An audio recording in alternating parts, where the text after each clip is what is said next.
Oke, selamat siang semuanya. Jadi hari ini sesuai dengan janji saya di Facebook, saya akan membahas tentang genetika, yaitu poligeni. Oke, kita mulai saja. Share screen dulu.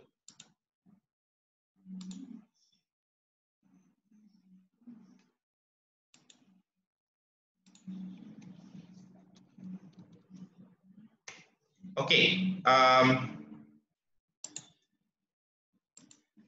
dalam pembahasan kali ini saya mengambil gambar dari buku Dasar-Dasar Genetika Mendel yang saya gambar sendiri dan kemudian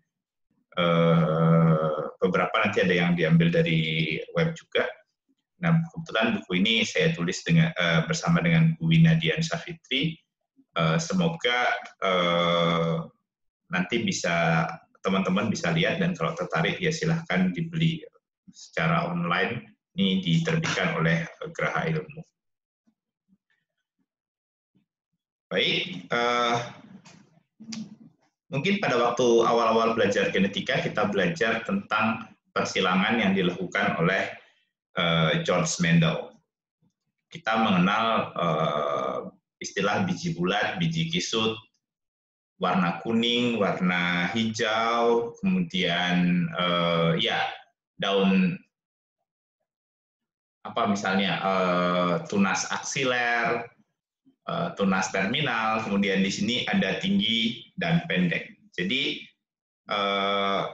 sifat-sifat yang dapat dibedakan secara mudah atau istilahnya itu kasat mata.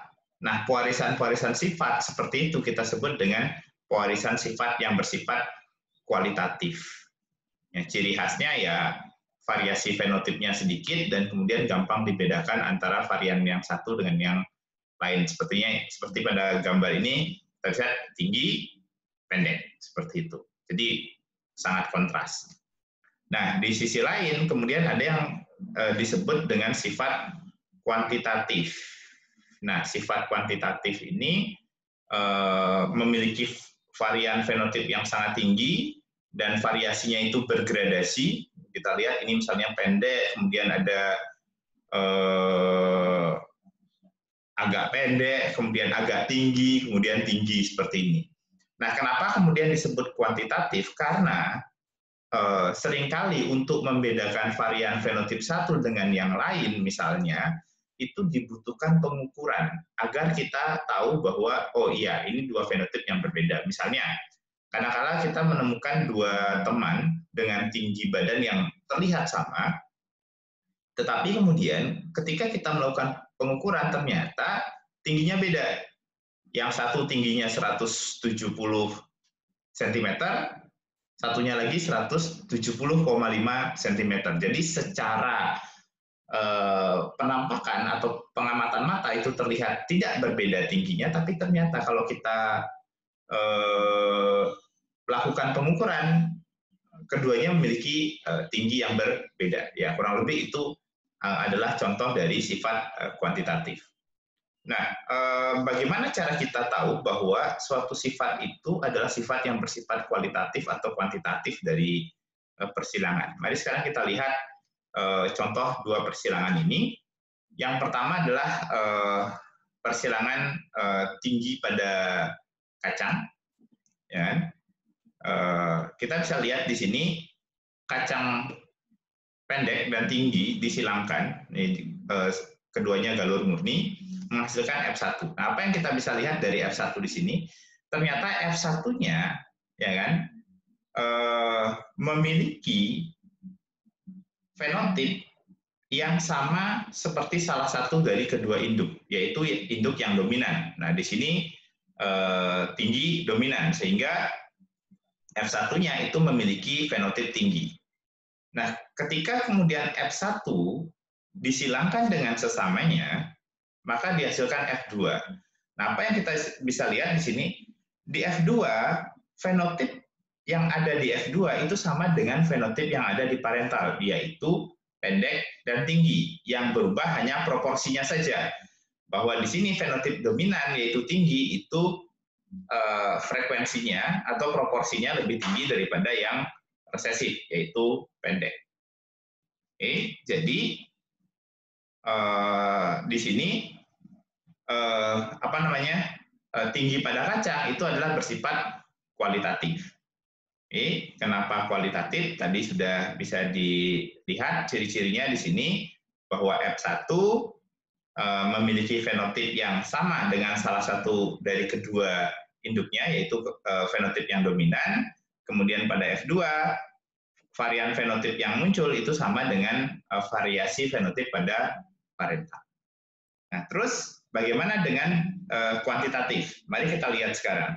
Di sini contohnya pada manusia, jadi orang tinggi dan pendek menikah menghasilkan anak yang tingginya itu di antara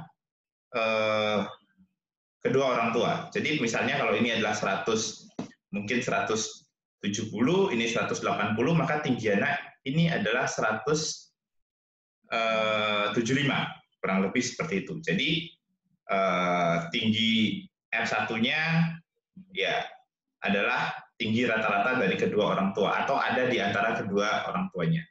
Nah, ketika kemudian anak yang dengan tinggi anak dengan genotip F1 menikah dengan anak yang juga memiliki genotip seperti ini, maka dia akan menghasilkan F2 dengan varian fenotip yang jauh lebih bervariasi daripada varian yang ada pada parentalnya. Jadi kalau parentalnya hanya 170 dan 180, maka di sini tingginya mungkin bervariasi dari 170, 172, 175, 176,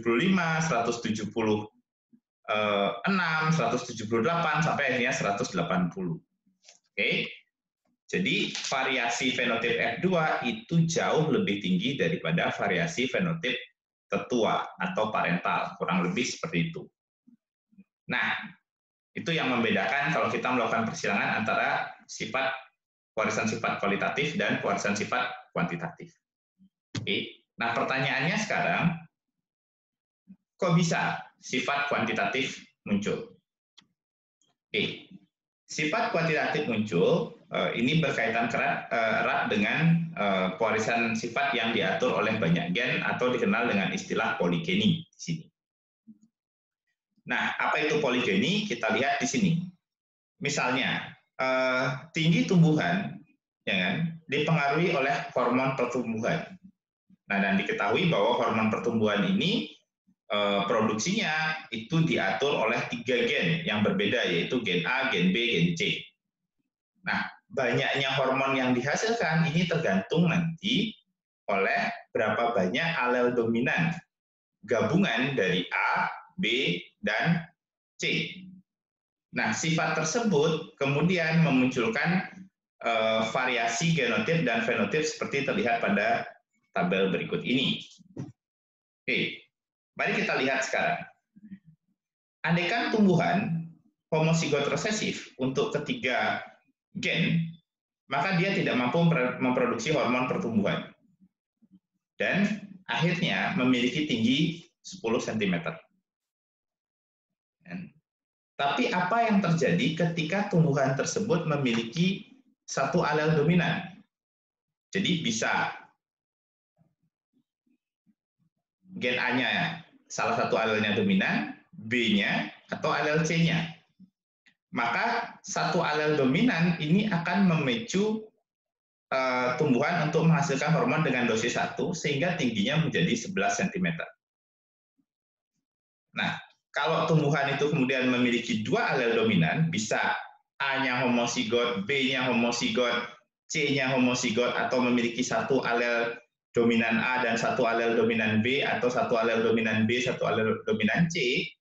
Nah, maka dia menghasilkan hormon dengan dosis 2, sehingga tingginya menjadi 12 cm. Jadi di sini kita lihat efek dari adanya poligeni ini adalah bahwa satu fenotip itu bisa dihasilkan dari beberapa genotip yang berbeda. Ya kan? Dan fenotip itu muncul tergantung pada berapa banyak alel dominan yang dimiliki oleh organisme tersebut. Oke, kalau hanya punya satu, hormonnya satu, maka tingginya 11. Kalau punya dua alel dominan, terserah seperti misalnya di A, di B, di C, atau campuran, maka dosis hormonnya 2, tingginya 12 cm. Kalau semuanya dominan, dosis hormonnya 6, maka tingginya menjadi 16 cm. Oke, sekali lagi bahwa fenotip yang muncul itu ditentukan oleh banyaknya alel dominan yang dimiliki oleh suatu individu. Nah, kemudian di sini bagaimana menentukan banyaknya variasi fenotip F2 yang muncul dari persilangan dua galur murni di sini. Nah, ini dapat dihitung dengan rumus 2N plus 1, dengan N adalah jumlah gen yang terlibat. Misalnya sekarang, pada kasus ini, galur murni yang disilangkan adalah A besar, B besar, B kecil, A kecil, B kecil, B kecil. Ya, tentu kita tahu bahwa ini akan menghasilkan F1 berupa A besar, A kecil, B besar, B kecil, C besar, C kecil, yang kemudian kalau disilangkan dengan sesamanya akan menghasilkan variasi fenotip seperti ini. Jadi variasi fenotip yang muncul ada 1, 2, 3, 4, 5. Nah, di sini kita tahu tadi N-nya atau gen yang terlibat adalah 2, maka variasi fenotip adalah 2N plus 1, yaitu 2 kali 2 plus 1 sama dengan 5. Nah, begitu juga kalau gen yang terlibat 3, ya kan, di sini, maka kita bisa hitung N-nya sama dengan 3, maka fenotip itu sama dengan 2N plus 1, yaitu variasi fenotipnya sama dengan 7, dan begitu seterusnya. Nah, sedangkan jumlah gen yang terlibat ini dapat dicari dengan menggunakan 1/4N. Ya kan? 1/4N dari individu yang homozigot resesif, dengan N adalah jumlah gen yang terlibat. Nah, untuk bisa memahami, mari kita lihat persilangan ini. Oke, pada populasi pohon, ya kan, tinggi pohon maksimum yang muncul akibat genotip A besar, B besar, B besar itu adalah 14 cm.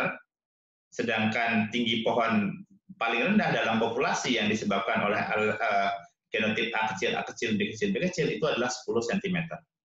Nah, persilangan dari dua pohon ini kemudian menghasilkan F1 dengan genotip A besar, A kecil, B besar, B kecil, dan fenotip tinggi 12 cm. Nah, apabila kemudian pohon ini melakukan persilangan atau melakukan penyerbukan sendiri, maka di sini akan dihasilkan 5 fenotip yang berbeda, yaitu dengan tinggi 14 cm jika semuanya dominan, 13 cm jika 3 dominan, 12 cm jika 2 dominan, ya kan? 11 cm jika 1 dominan, dan 10 cm jika seluruhnya resesif. Oke, ini sesuai dengan rumus tadi, bahwa variasi fenotip yang muncul sama dengan 2N plus 1, yaitu 2 kali 2 ditambah 1, maka muncul 5 varian fenotip.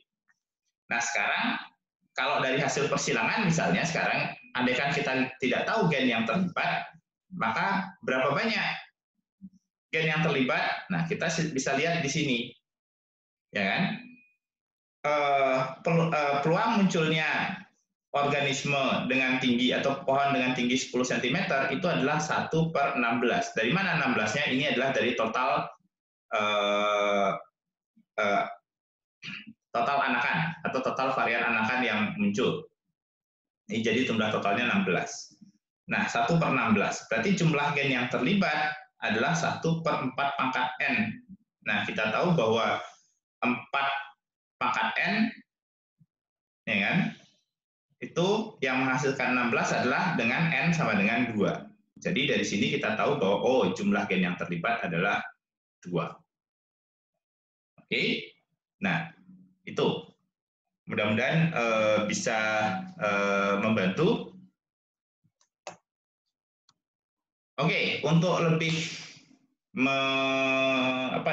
boleh dibilang lebih meningkatkan pemahaman, mari sekarang kita lihat contoh kasus berikut ini. Nah, oke. Berat biji dari suatu jenis tanaman oleh dua gen, ya kan? Jadi berat biji dari satu jenis tanaman diatur oleh dua gen yang masing-masing terdiri dari dua jenis alel, ya kan? Tumbuhan dengan genotip A kecil, A kecil, B kecil, B kecil memiliki berat biji 1 gram, sedangkan tumbuhan dengan genotip A besar, A besar, B besar, B besar memiliki berat biji 3,4 gram. Nah, jika tumbuhan bergenotip A besar, A besar, B besar, B besar disilangkan dengan tanaman bergenotip A kecil, A kecil, B kecil, B kecil, maka A. Tentukan berat biji dari tanaman F1. B.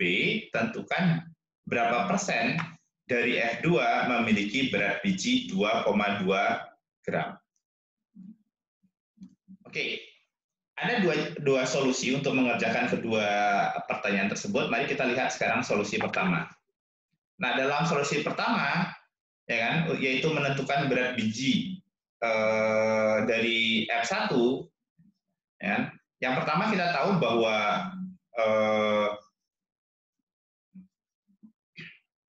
tanaman dengan genotip A kecil, B kecil, B kecil, atau seluruhnya resesif itu memiliki berat 1 gram. Maka kontribusi satu alel resesif, ya kan, terhadap berat biji itu sama dengan 1/4, di mana 4 ini adalah jumlah alel resesif, yaitu sama dengan 0,25. Nah, hal yang sama pada genotip A besar, A besar, B besar, B besar itu memiliki berat 3,4 gram, sehingga kontribusi dari satu alel dominan adalah 3,4 dibagi 4, karena di sini alel dominannya ada 4, sama dengan 0,85. Oke, nah di sini kita bisa lihat bahwa F1, ya kan, memiliki genotip heterozigot, yaitu A besar, A kecil, B besar, B kecil dengan 2 alel dominan. Nah, sehingga dari sini kita bisa tahu bahwa berat dari biji yang dihasilkan oleh F1 sama dengan 2 kali kontribusi alel dominan ditambah 2 kali kontribusi alel resesif, yaitu 2 kali 0,85 ditambah 2 kali 0,25, yaitu sama dengan 2,2 gram. Oke, minum sebentar. Kemudian tentukan berapa persen dari F2 yang memiliki berat biji 2,2 gram. Oke, nah tadi kita sudah tahu bahwa biji dengan berat 2,2 gram itu dihasilkan oleh individu yang memiliki 2 alel dominan. Ya.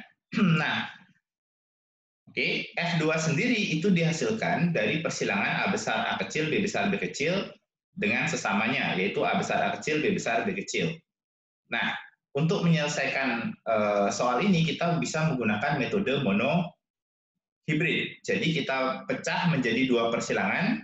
Yang pertama adalah A besar, A kecil disilangkan dengan A besar, A kecil, sehingga nanti akan menghasilkan rasio keturunan 1/4 A besar, A besar, setengah A besar, A kecil, 1/4 A kecil, A kecil, kemudian B besar, B kecil disilangkan dengan B besar, B kecil, sehingga menghasilkan rasio keturunan 1/4 B besar, B besar, setengah B besar, B kecil, dan 1/4 B kecil, B kecil. Nah, selanjutnya kita lakukan kombinasi, ya kan?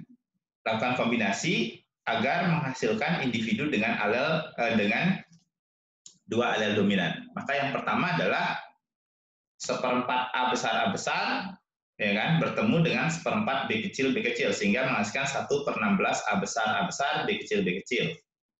Berikutnya adalah 1/4 A kecil bertemu dengan 1/4 B besar, menghasilkan 1/16 A kecil, B besar, B besar. Dan yang terakhir adalah setengah A besar, A kecil ketemu dengan setengah B besar, B kecil, sehingga menghasilkan 1/4 A besar, A kecil, B besar, B kecil. Nah, ini kita jumlah seluruhnya, kemudian kita kalikan 100%. Nah, jadi jumlah seluruh probabilitas genotip yang menghasilkan 2,2 gram itu adalah 6/16 dikali 100% sama dengan 37,5%. Jadi persentase F2 yang akan memiliki berat biji 2,2 gram adalah 37,5%. Oke, nah itu adalah cara yang pertama.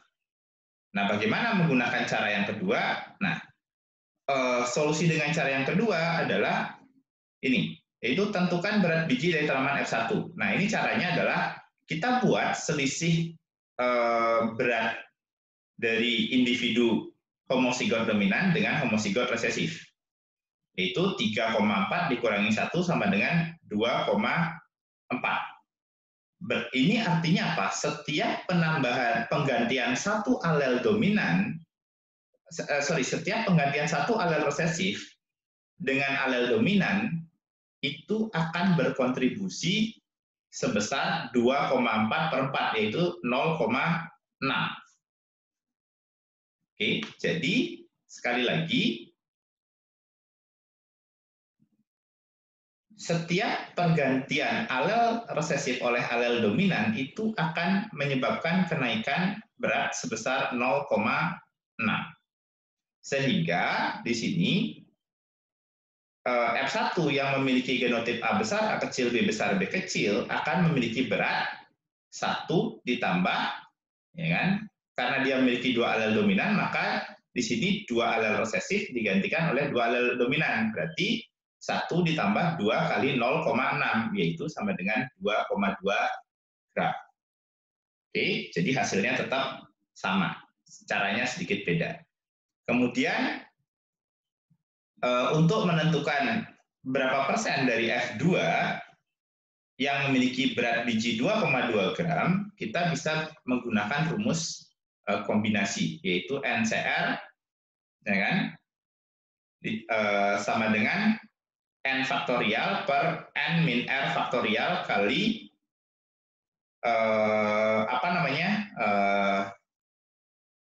proporsi alel dominan P dilambangkan dengan P dan proporsi alel resesif dilambangkan dengan Q. Jadi P pangkat X, Q pangkat E.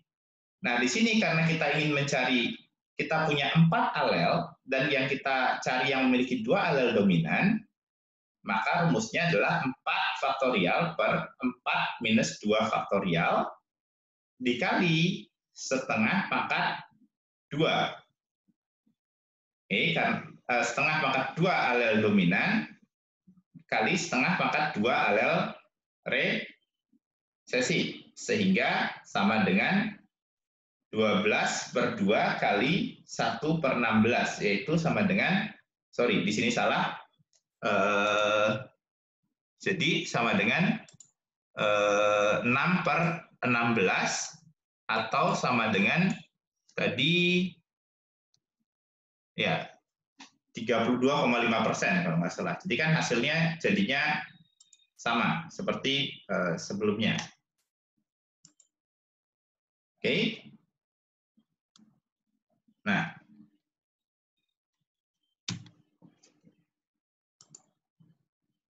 oke. Nah, adanya poligeni ini akan menghasilkan suatu fenomena yang unik. Nah, contoh poligeni pada manusia selain tinggi badan adalah warna kulit. Kita bisa lihat ini adalah gradasi warna kulit. Jadi kalau kita asumsikan hanya melibatkan 2 gen, kita lihat di sini ini adalah yang paling coklat A besar, A besar, B besar, B besar, sedangkan yang paling putih adalah A kecil, A kecil, B kecil, B kecil. Nah, apa yang terjadi? Ya kan? Jika ada 2 orang berkulit agak coklat, ya kan, yang merupakan anak dari hasil perkawinan 2 orang tua A besar, B besar, B besar, ini berwarna sangat coklat, dan A kecil, B kecil, B kecil, ini berwarna sangat putih, ya kan? Maka pernikahan 2 orang dengan genotip A besar, A kecil, B besar, B kecil, ini yang perempuan dan yang laki-laki, bisa menghasilkan anak kembar yang tidak identik dengan warna kulit yang sangat kontras. Anak yang ini memiliki kulit berwarna sangat coklat karena dia memiliki fenotip A besar, B besar, B besar, dan anak yang satunya lagi itu memiliki kulit sangat putih karena dia memiliki fenotip A kecil, B kecil, B kecil. Oke, contoh lain dari pewarisan poligeni adalah tinggi badan pada manusia, kemudian variasi warna mata. Seperti kita tahu, warna mata itu ada mulai dari coklat, hijau muda, hijau sampai biru. Oke, baik. Itu yang bisa saya bagi. Kalau ada kesalahan, saya mohon maaf. Terima kasih. Semoga ini juga membantu adik-adik sekalian belajar, juga mahasiswa sekalian.